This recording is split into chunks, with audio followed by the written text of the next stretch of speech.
Aujourd'hui, nous allons continuer en Apocalypse, chapitre 8,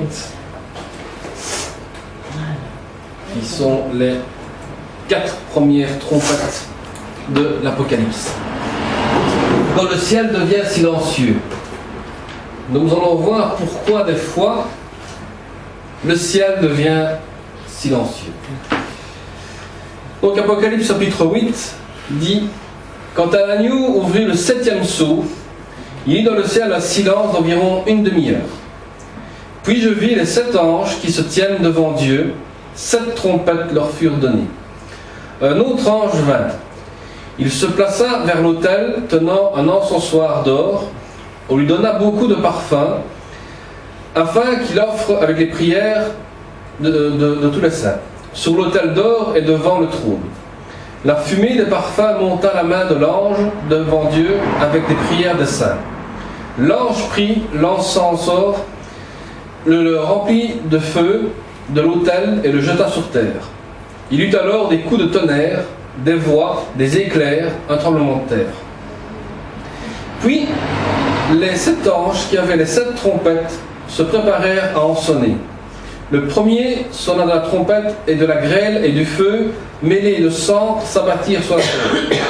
Le tiers de la terre fut brûlé, le tiers des arbres fut brûlé, et toutes les herbes vertes furent brûlées. Le deuxième ange sonna de la trompette, et quelque chose qui ressemblait à une grande montagne embrasée par le feu fut précipité dans la mer.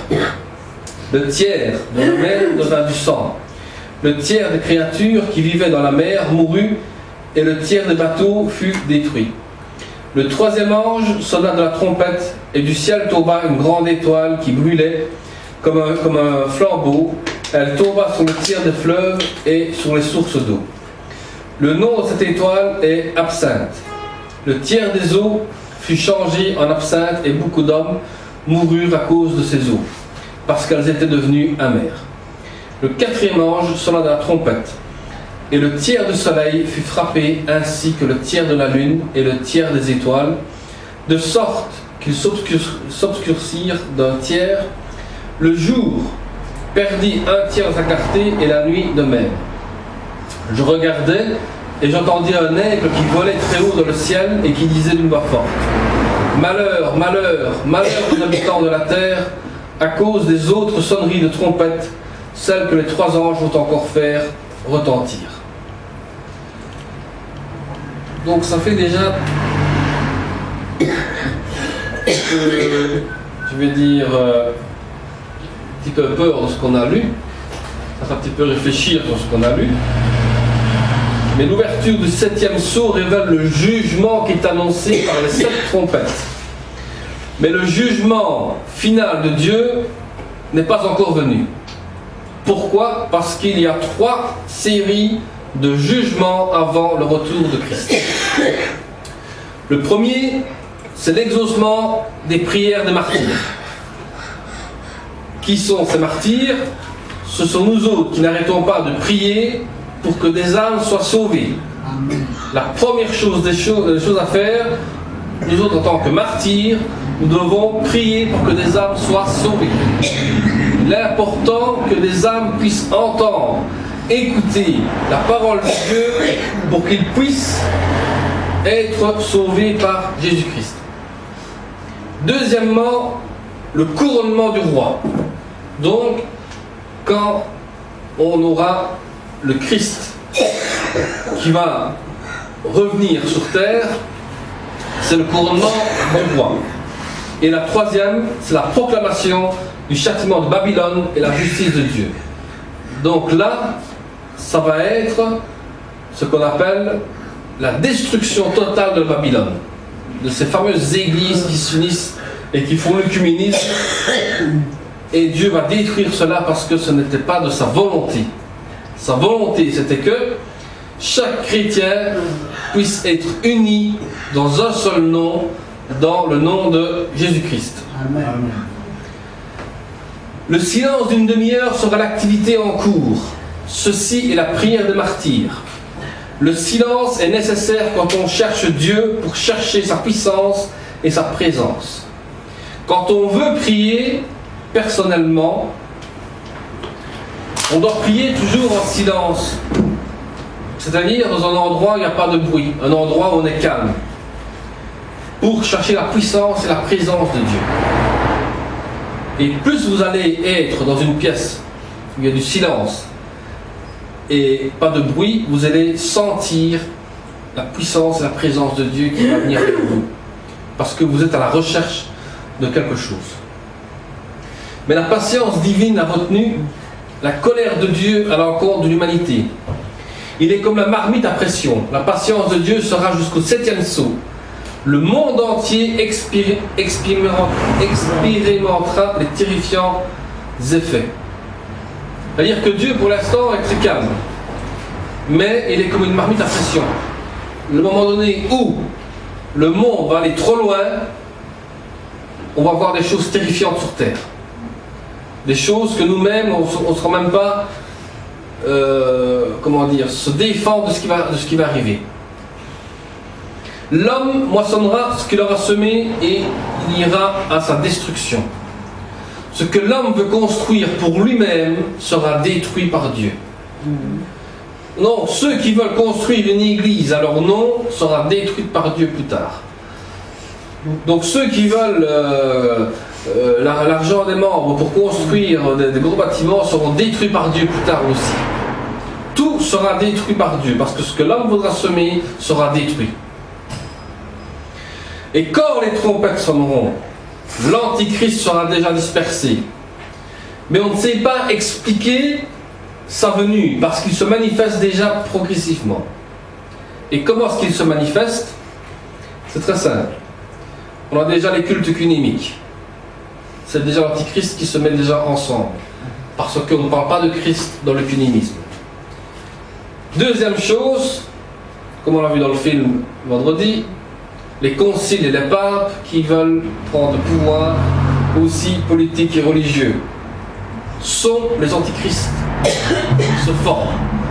On forme des antichrists petit à petit.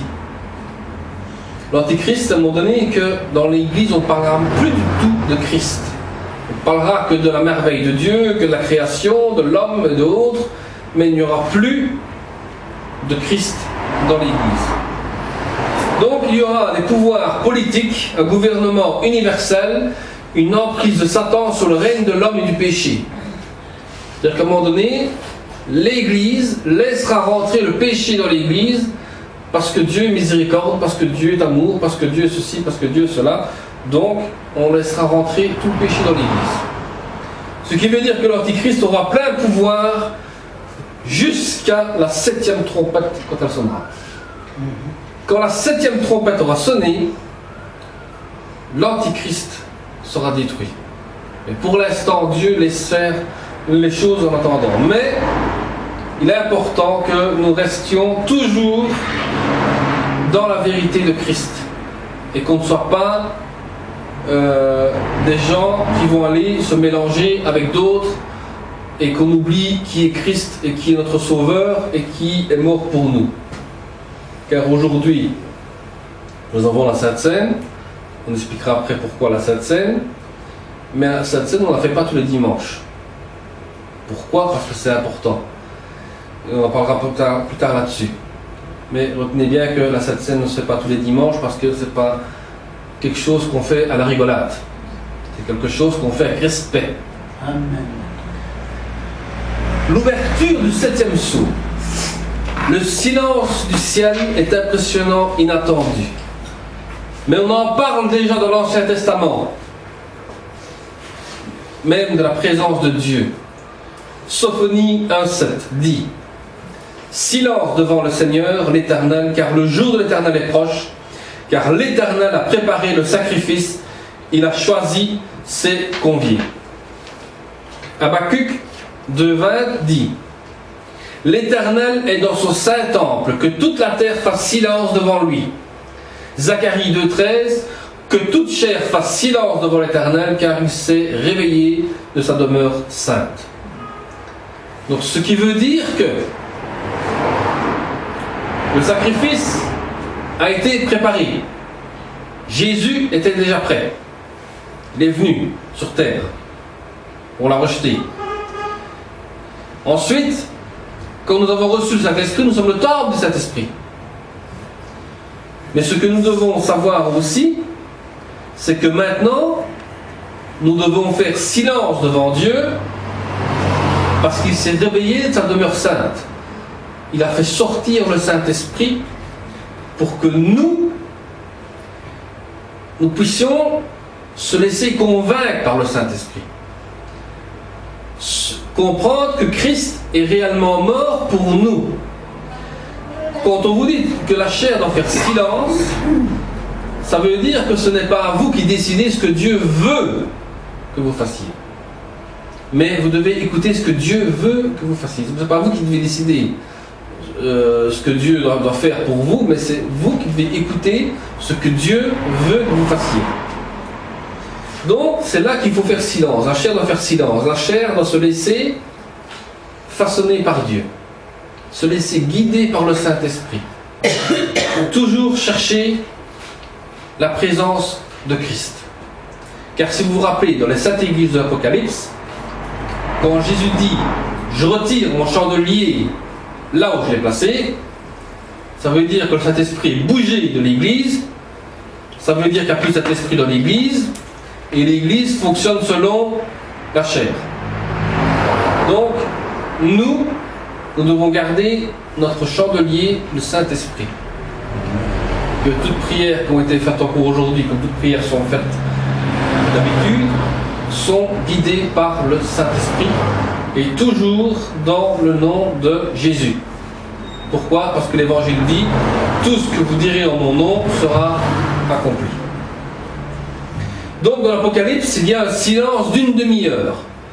La représentation comme d'une cour d'assises au moment d'un verdict. La demi-heure de l'Apocalypse sera la plus interminable de l'humanité.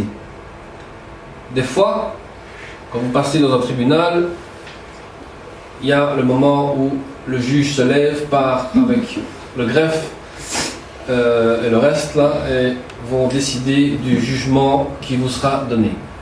Et vous êtes là dans le stress à savoir qu'est-ce que je vais prendre comme jugement.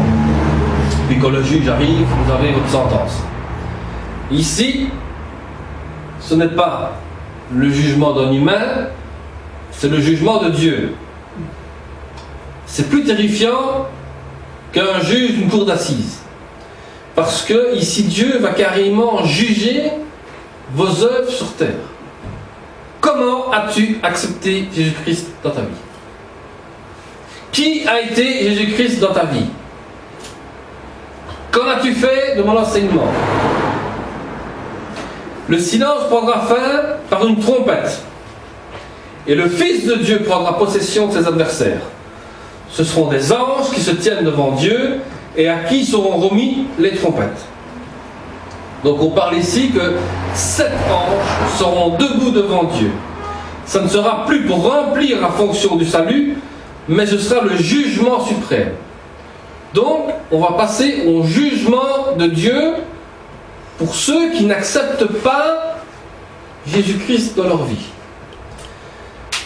Le signal des 6 trompettes sont des sévères jugements qui fondront sur l'humanité. Le bruit de la trompette sera comme nul ne pourra y échapper, et elles sonneront avec éclat. Donc, chacun de nous, croyants ou non-croyants, on entendra des trompettes sonner. Et l'apôtre Paul disait en 1 Corinthiens 14:8, « Et si la trompette rend un son confus, qui se préparera au combat ?» Quand vous entendrez la trompette sonner, qui va se préparer pour le combat spirituel qui va se passer sur terre ?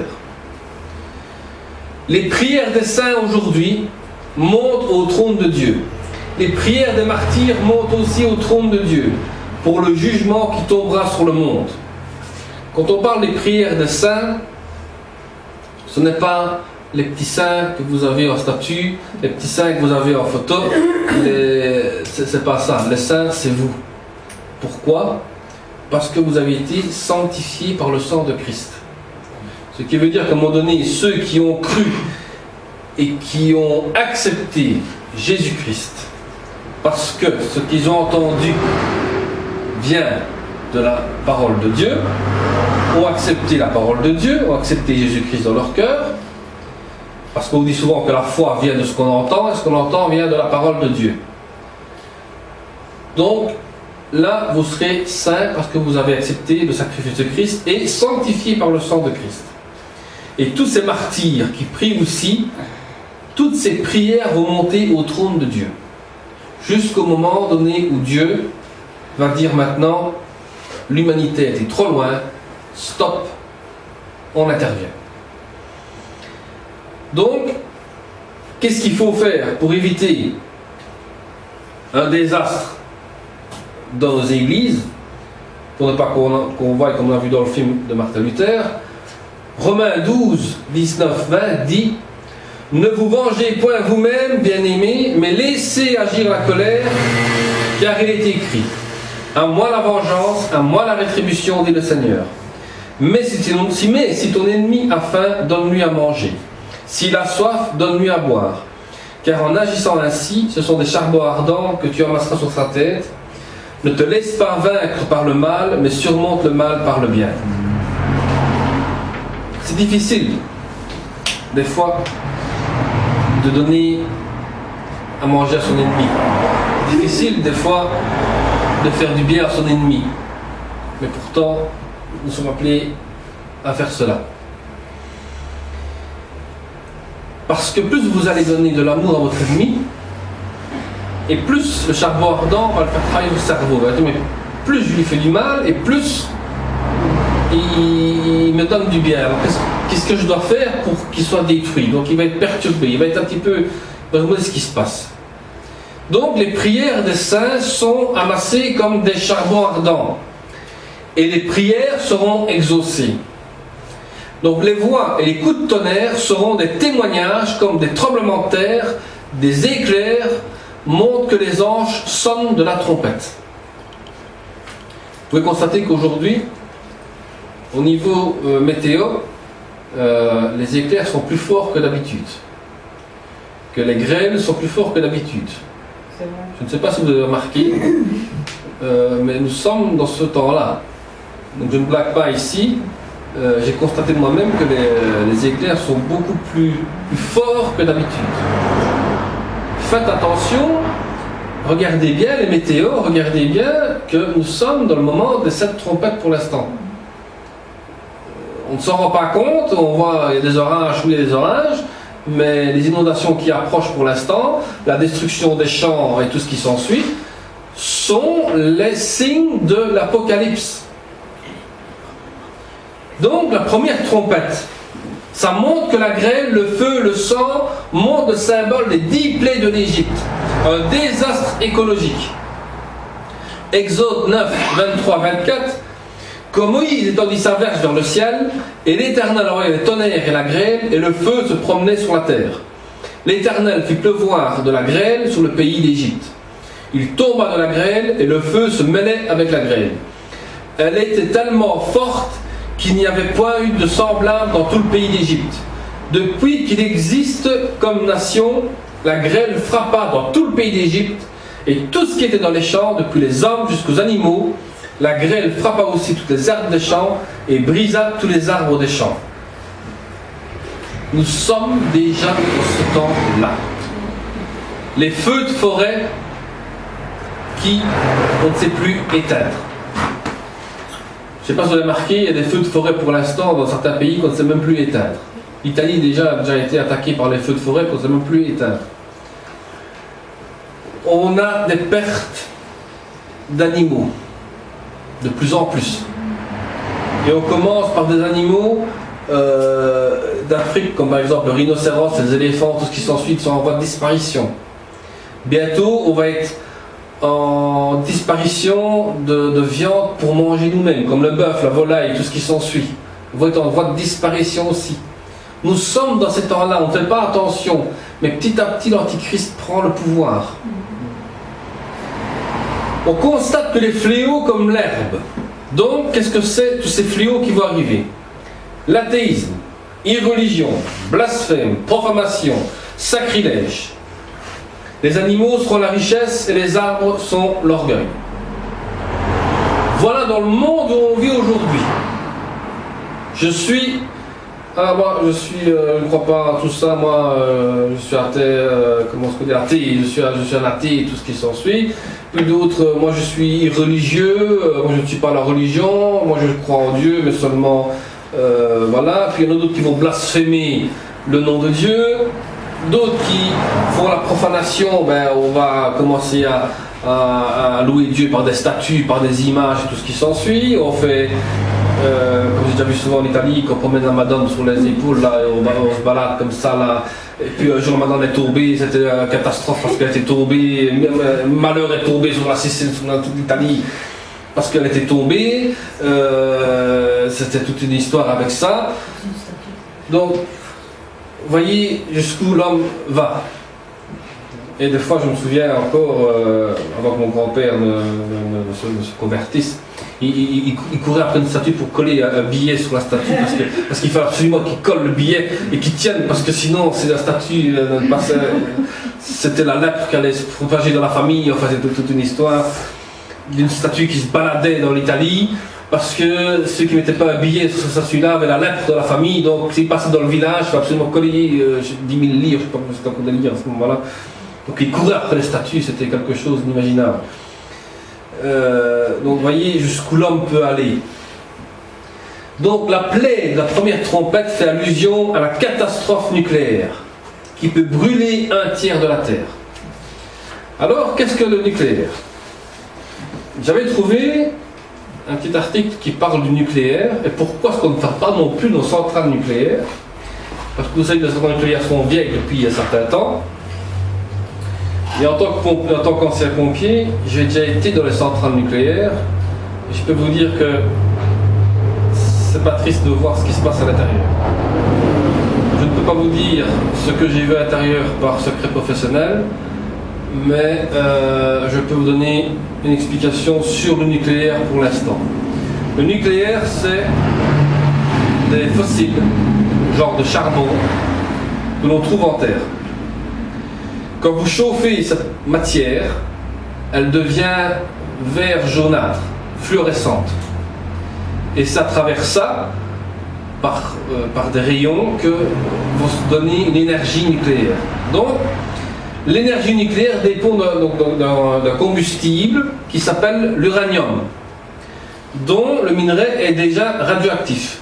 Donc ce minerai-là est déjà radioactif. Il faut des gants très spéciaux pour prendre ces minerais-là. Donc c'est un contenu dans le sous-sol de la Terre.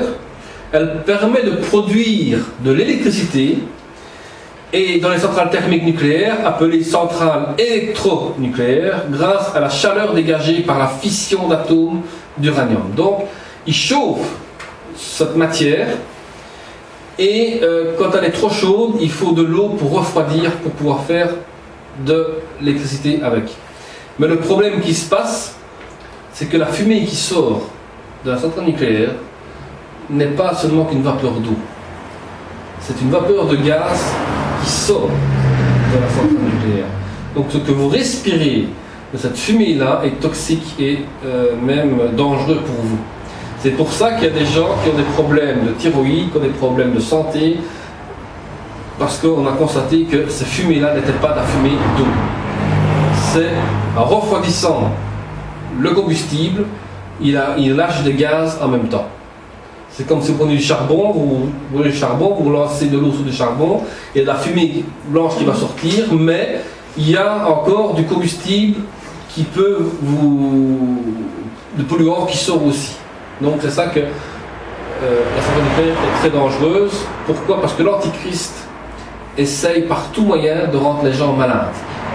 pour que vous preniez des médicaments pour vous guérir. Mais ils font ça pourquoi? Pour ceux qui n'accepteront pas la puce électronique plus tard. Donc ils sont déjà en train d'activer la destruction des hommes et des femmes qui ne veulent pas accepter la micropuce. C'est pour ça que d'ici quelques mois, la France va déjà implanter les micropuces aux bébés qui vont naître. Donc une dose d'aluminium qu'on appelle ça, pour reconnaître là où vous vous trouvez et tout ce qui s'ensuit. C'est déjà signé, hein. Le Parlement a déjà signé. La deuxième trompette. La Bible nous dit que la mer de l'humanité est sans Dieu, ou des peuples qui sans cesse s'agitent. La montagne est une puissance politique. La Babylone qui sera la chute de Satan que le Seigneur a prophétisé. La deuxième trompette sera la chute du diable, puisqu'elle est la réponse de la prière des martyrs de la grande tribulation. 1/3 de la population mondiale sera sous l'idéologie de satanique. Donc il va y avoir des cultes sataniques qui vont se propager déjà, qui sont déjà ouverts déjà, et qui commencent à continuer en cachette. Le jugement de la deuxième trompette sera pour les hommes orgueilleux, ceux qui utilisent la doctrine pour séduire leurs membres. Leur punition sera foudroyante et terrifiante. Donc tout pasteur qui utilise la Bible pour construire une église à leur nom, ou qui font des évangiles de prospérité, sont des gens orgueilleux qui un jour Dieu va détruire. Que Dieu nous en préserve de ça, parce qu'on n'utilise pas la Bible pour séduire des membres. On se sert de la Bible pour enseigner les membres à devenir des serviteurs de Dieu. Mais pas à faire plus tu nous donnes de l'argent, plus tu seras... Non, c'est pas ça. C'est plus vous enseigner qui est Christ, plus vous enseigner comment venir à Jésus-Christ.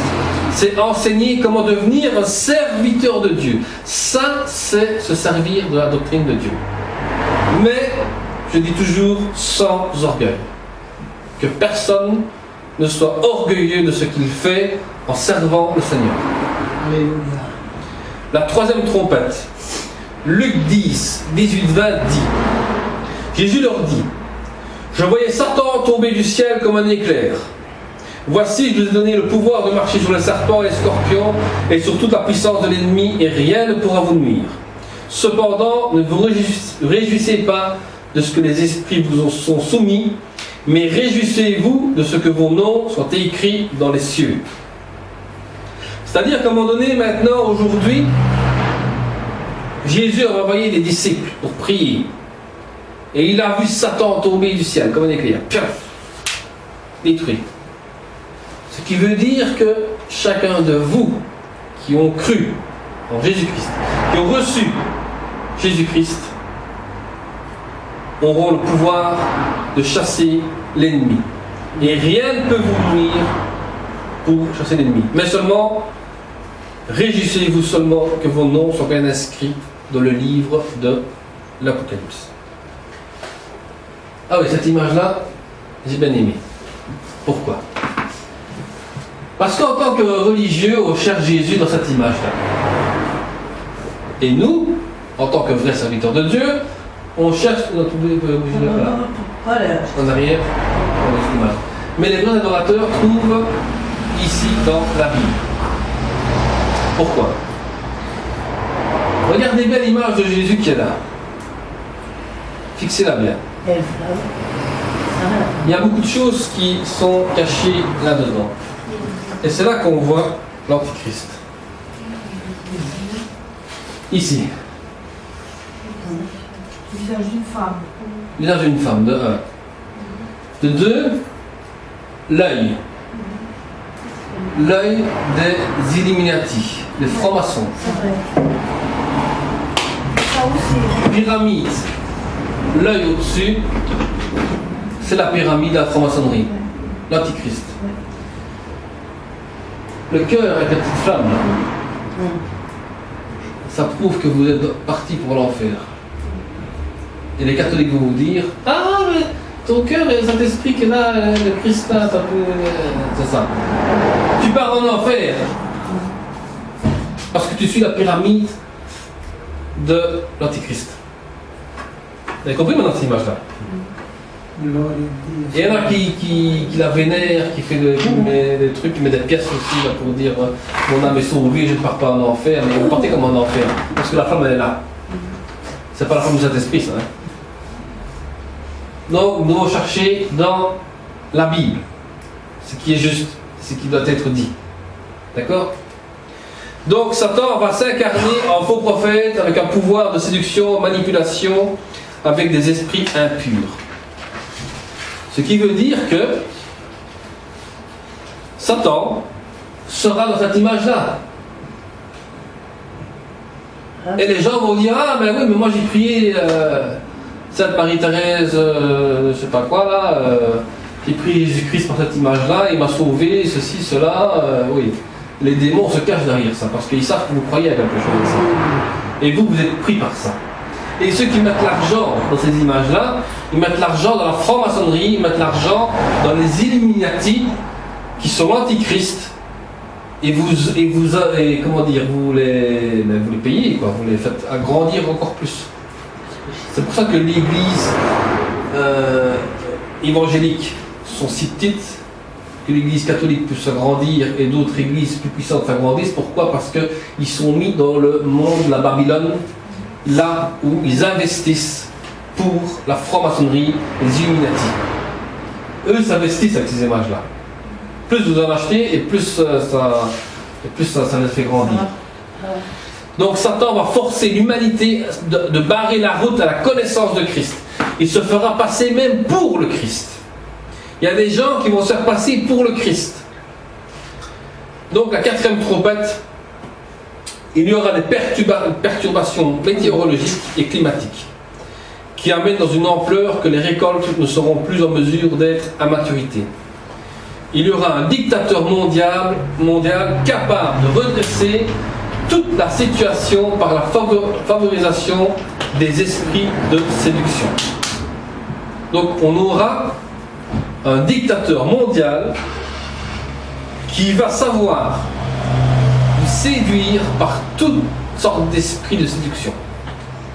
Donc il est temps et vraiment de bien faire attention à tout ce qui se passe pour l'instant sur la terre, parce que les esprits de séduction sont déjà lancés et ils sont en route. Donc faites attention à tout esprit de séduction. Nous allons prier. Seigneur, te bénissons, te remercions, Seigneur, parce qu'aujourd'hui tu nous as encore parlé. Alléluia. Que chacun de nous ne soit pas soumis à des images, soumis à des séductions, soumis à des statuts, mais que nous soyons soumis seulement en ta parole. Que chacun de nous cherche et trouve la vérité dans ta parole, car tu es le seul unique qui a donné ta vie pour nous, afin que nous soyons sauvés que par ta grâce, Seigneur. Car ton sang a coulé pour que nous soyons sanctifiés. Que chacun de nous, Seigneur, puisse se remettre en question, que nous puissions chasser ce qui était mauvais en nous et remettre ton esprit en nous. Que ton esprit agisse, que ton esprit parle, que ton esprit soit toujours la première des personnes ici présentes. Que toi seul, Seigneur, sois ici présent et puisse dire qu'aujourd'hui, tu es là parmi nous et que tu partages encore avec nous cette parole. Que ce n'est pas un homme qui parle, mais que c'est toi qui as parlé à travers ton esprit. Et que l'Église écoute ce que l'Esprit dit aux Églises. Au nom de Jésus. Amen. Amen.